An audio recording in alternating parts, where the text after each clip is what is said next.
영끌한다고 하잖아요. 그래서 돌려막은 거죠. 대출로 갚아서. 그러니까 지금 이혼한 상태인데 그냥 내 업봉인가 보다, 내 팔자인가 보다 해가지고.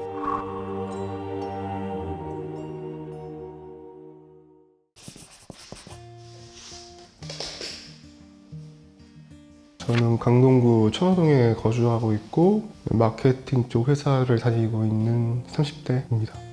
총 채무액은 1억 2천? 그 정도 지금 기억하고 있고 상감률은 85%라고 들었어요.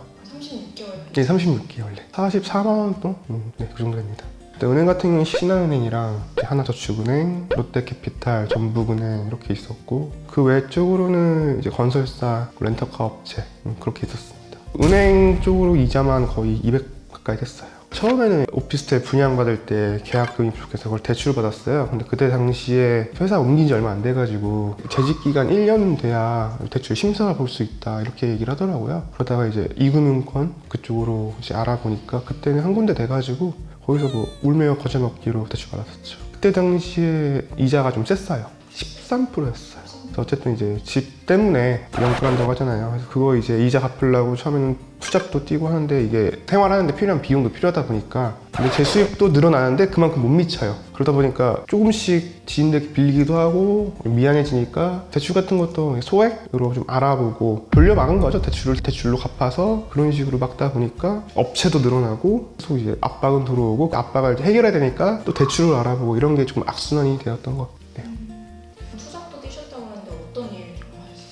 퇴근하고 고깃집에서 이제 서빙하고 배달도 했었고 배달도 이제 관두고 간 다음에는 이제 보통 술집에서 서빙 주로 했었어요. 오피스텔은 혼자 살았던 건가요? 아니 그거는 원래 지금 이혼한 상태인데 전처랑 같이 살려고 분양받았다가 지금 그것도 마지막 중도금 회차나 잔금 같은 거 생각하니까 낼 수 없는 지경까지 오더라고요. 그거에 대한 이제 이자는 계속 늘어나고 있는 상황에서 일단 이거를 털어야겠다는 생각으로 좀 상담을 받아 보니까 기존에 대출권도 좀 있었고 아무래도 세생이 하는 게 가장 좋은 방법이라고 생각해가지고 생생을 시작하게 됐어요.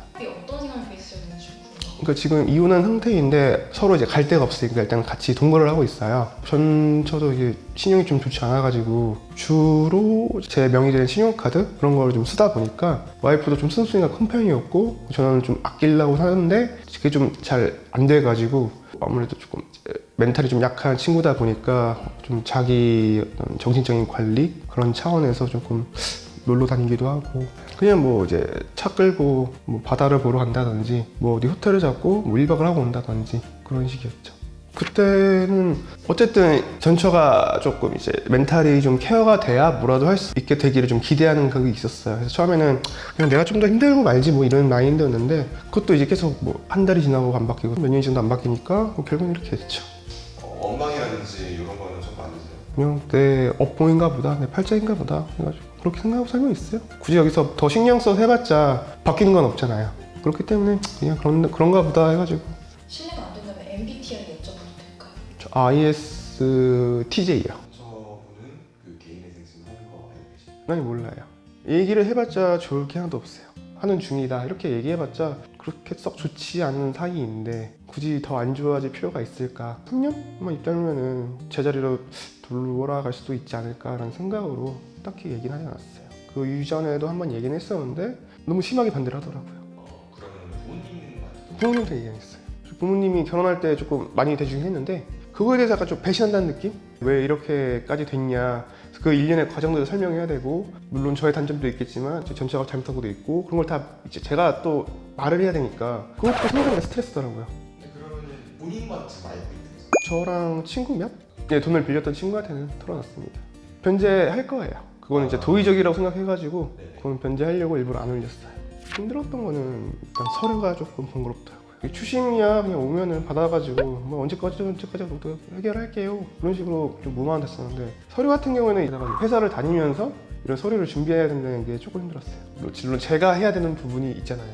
통장 내역 보고 제가 소명을 하는 부분이라든지 솔직히 좀 생소한 언어들이 많잖아요. 법률 쪽의 용어다 보니까 그래서 그 부분이 조금 알아먹기가 힘들었고. 지름길 쪽에서는 많이 그런 걸 케어를 해주셨을까요? 예, 그때 카톡으로도 물어보고 전화로도 물어보고 궁금한 건 다 물어봐서 해결을 했었어요.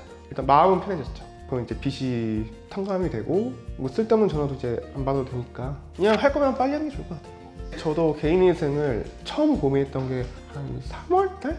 아마 그때부터 고민을 했었는데 어쨌든 빚은 늘어난 상태고 제가 아무리 막 발악을 해도 줄어든다고 하지만 되게 조금씩 줄어들잖아요.